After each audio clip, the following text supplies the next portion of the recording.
İlk gündən körpənin valideynlə ünsiyyəti necə olmalıdır?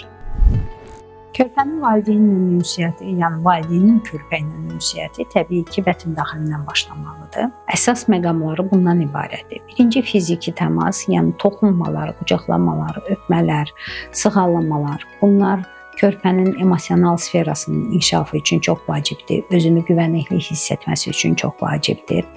İkinci, səsli ünsiyyətlər, yəni ki, körpəyə mütləq səsli müraciət etmək lazımdır. Onunla söhbət etmək lazımdır.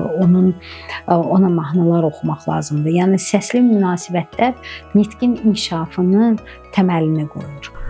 Göz kontaktları, yəni körpə ilə danışdıqda mütləq onun gözünün içinə baxılmalıdır və bu göz kontaktları sosial bağlantıların inkişafı üçün lazımdır. Digər səsli cavablandırma. Əgər körpə hansısa bir səsi çıxardırsa, ağlayırsa, gülürsə və yaxud hansısa bir uğuldamaları eşidiriksə, mütləq körpəyə səslə cavab verməliyik. Bu, dialoqun formalaşmasına təməl yaradır və rutinlərin inkişafını gərək ona da çox diqqətli olaq. Yəni qidalanma, havada gəzmə, çimizdirmə, yəni təmizlik işlərinin aparılması, körpənin yəni qulluğu, yatmaq rejimi, bunlar hamısı müəyyən vaxtlarda eyni vaxtda təkrarlandıqda körpənin bir nizamlı, bir disiplinli bir rejimi qurulur və körpənin sonrakı həyatda da disiplinli olmasının təməlini yaradır.